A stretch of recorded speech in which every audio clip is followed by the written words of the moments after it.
আমি গান পারি না, তবে যে গান গায় তাকে ধন্যবাদ। আমি গান গাইতে পারি না, অন্যজনে গান গায়, ও ভাইরাল হয়ে গেল, আমিও ভাবি আমিও কি গান গাইতে পারি কি না, একটু ট্রাই করে দেখি।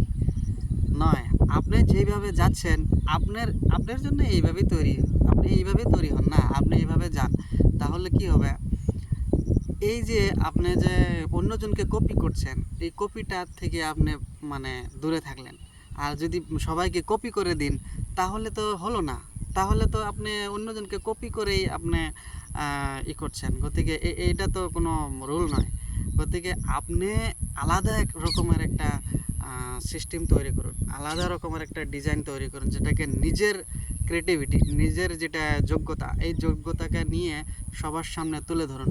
তাহলে আপনার এগিয়ে যাওয়ার যেটা রাস্তা, এগিয়ে যাওয়ার যেটা পন্থা, এটা একটা আলাদা টাইপ হলে সবাই ভালো মনে করবে। আর এটাও একদিন না একদিন ভাইরাল হওয়ার চান্স থাকে। সবাইকে কপি করবেন না, অমুকে গান গেয়ে ভাইরাল হয়েছে, অমুকে কিছু না কিছু করে ড্যান্স করে ফানি করে ভাইরাল হয়েছে, সেগুলো কপি করবেন না। আপনার মতো আপনি চালিয়ে যান, আপনিও একদিন না একদিন ভাইরাল হবেন। এইটা হইল থটস অফ রেহমান ভাইয়ের রিয়েলিটি কথা।